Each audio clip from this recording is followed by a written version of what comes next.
अस्सलाम वालेकुम वरहमतुल्लाहि वबरकातुहू। कैसे हैं आप सब? जीते रहें, खुश रहें, आबाद रहें।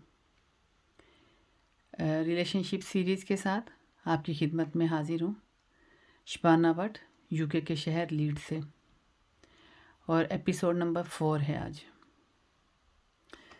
मैं अभी जब इन आयतों का मुताला कर रही थी तो लिटरली आप बिलीव नहीं करेंगे कि मेरे रोंगटे खड़े हो रहे थे और मेरा जो दिमाग था वो माउफ हो रहा था, वो ये सोच के कि इतने साल कहाँ गुजार दिए, कहाँ ज़िंदगी गुजार दी मैंने, कहाँ जाहिलियत में मैं पड़ी हुई थी। क्योंकि जब इन आयतों का मुतालिया करो तो पता लगता है कि पहले तो कभी किया ही नहीं ना, अभी रिसेंटली करना शुरू किया। कि जब तलाक की ज़िक्र शुरू हुआ 230 यानी सूरत बकरा जो सूरत नंबर 2 है, आयत नंबर 230 है, 231 है, फिर 232 है, इसमें भी तलाक की इद्दत के बारे में बताया गया है। 233 है, इसमें भी तलाक की इद्दत का और सारा तरीका बताया गया है। 236 में जो बेवा औरतें होती हैं उनके मेहर की जो रकम होती है उसके बारे में तफसील बताई गई है। 237 में 237 में मतलब है जिस्मानी ताल्लुक़ का बताया गया कि कुछ दफ़ा ऐसे काफ़ी दफ़ा होता है कि मियाँ बीवी का निकाह होता है लेकिन उन्होंने एक दूसरे को छुआ नहीं होता। तो पहले मुझे ये मेरे लफ्ज़ ये ज़बान पे आ नहीं रहे थे कि मैं इसको वीडियो में कैसे प्रोनाउंस करूँ, लेकिन फिर मैंने कहा नहीं, जब मेरा अल्लाह कुरान में कह रहा है तो हम किस चीज़ की शर्म लेके बैठे होते हैं। हम समझते हैं ये बड़ी गलत बात है कि हम इस टॉपिक पे बात नहीं कर सकते, लेकिन जब अल्लाह ताला कुरान में खुल खुल के बता रहा है कि तुम्हारी ज़िंदगी के मसाइल कैसे आएंगे, तुमने उनको कैसे सुलझाना है, तो हम क्यों शर्म करते हैं। और 240 में बेवा औरतों के हिस्से के बारे में बताया गया है और 241 में औरतों के हक की जायदाद के बारे में बताया गया है। तो मेरी आपसे बड़ी हम्बल रिक्वेस्ट है, मेरा इतना दिल चाहता है कि मैं इन आयतों की तफसील आपको पढ़ के सुनाऊं, क्योंकि ये आयतें बहुत दिल को छू जाने वाली आयतें हैं। काश कि हम इनको पढ़ें और हम अपनी ज़िंदगियों में शामिल करें। तो जो आप पिक्चर में देख रहे हैं ये ऐसे नहीं होगा कि स्टिल वो दोनों मिलना चाह रहे हैं लेकिन उनका ब्रिज टूट गया है। और ये ब्रिज क्यों टूटा है? हमारे माशरे की वजह से, हमारे कल्चर की वजह से, दीन की वजह से नहीं। काश हम कुरान खोलें, काश हम उसको पढ़ें, काश हम उसको समझें। चलें, हमारी ज़िंदगियां गुजर गई, आगे हम अपनी औलादों के लिए ये काम कर लें, उनके साथ बैठ के डिस्कस करें। हम तो पर्दे में रहते हैं कि हम बच्चों के साथ कोई बात ही नहीं कर सकते, क्योंकि कभी सीखा ही नहीं कि जब कुरान में अल्लाह ताला खुल खुल के बता रहा है कि तुम एक पानी के कतरे से पैदा हुए हो, ये तक अल्लाह ताला ने बता दिया, तो हम किस चीज़ का पर्दा करके बैठे हैं। आज अल्लाह ताला मियाँ बीवी के रिश्ते को समझा रहा है कि किस तरह खुल के बता रहा है कि अगर उन दोनों ने एक दूसरे को छुआ नहीं है तो फिर क्या रूल हैं तलाक के। और अगर किसी की बेवा मर गई है तो वो आदमी अपना विल बना के रखे अपनी बीवी के लिए। कितनी डेप्थ में हम जाएंगे, मेरा तो बस नहीं चलता कि मैं एक एक आयत पे 2-2 घंटे बोलूं, क्योंकि बहुत कुछ है बोलने को, बहुत कुछ है कहने को, बहुत कुछ है एक्सप्रेस करने को, क्योंकि मेरे माशरे में ये हो रहा है और मुझे आप सबकी मदद की ज़रूरत है कि हमने इनको रोकना है, इन बातों को।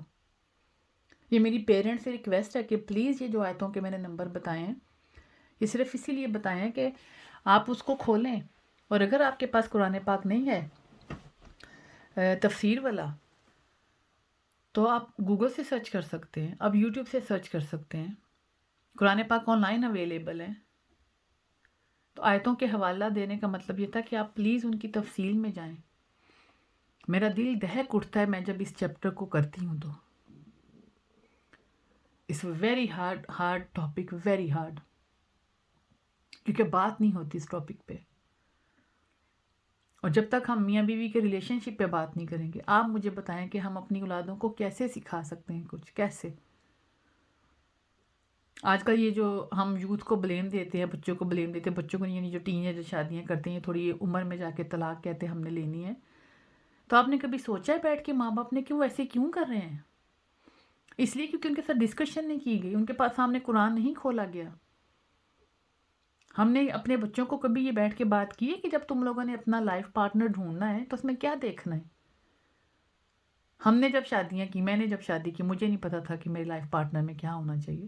بس یہی پتا تھا کہ شریف ہوتا ہے اور کمانے والا ہوتا ہے. That's it, finish. آج سے 28 سال پہلے کی بات کر رہی ہوں آپ کے ساتھ. لیکن آج کی یوتھ کو اگر میں نے آج قرآن کھولا ہے تو پلیز میری مدد کیجیے. میں آپ سب سے اپیل کرتی ہوں اس بات کی کہ قرآنوں کو کھولیں، ان کو پڑھیں، اپنی جوان اولاد کے ساتھ بیٹھ کے ڈسکس کریں، پردوں کو ہٹائیں، شرموں کو ہٹائیں سائڈ پہ. کوئی شرم کی بات نہیں ہے ہر ٹاپک پہ بات کرنا، کیونکہ اللہ نوز بیسٹ. وہ ہمیں قرآن میں بتا رہا ہے کہ تمہیں کس کس طرح کی زندگی میں مسائل آئیں گے، اور وہ کیسے مسائلوں کا ان کو اللہ تعالیٰ نے کھل کھل کے ان کا حل بتا دیا ہے. اور ہم سمجھتے ہیں کہ قرآن پاک کو کھولنا ہے، اس کو پڑھنا ہے. کوئی فوت ہو گیا ہے تو قرآن خوانی کروا دیں، 30 سپارے پڑھوا لیں، اور گنتی ہم نے لکھنی ہے پیپر کے اوپر کہ او مائی گاڈ میں نے تو 50 پڑھ لیے، تو 60 پڑھ لیے، تو بچوں کو رٹا لگوا لیا، یتیم خانے میں چلے گئے. اور یہ بہت تکلیف ہوتی ہے میں جب سمجھنے کی کوشش کرتی ہوں کہ اللہ کہہ کیا رہا ہے مجھے قرآن میں، اور میں نے اس کو میت کے اوپر پڑھ کے بخشنے کے لیے رکھا ہوا تھا. اتنی گمراہی تھی، اتنی گمراہی. جتنی توبہ مانگوں میں میرے اپنے رب سے کم ہے، جتنی توبہ مانگوں کم ہے. قابل ہی نہیں ہوں میں اس کے کہ میں نے اتنے سال گمراہی میں گزار دیے.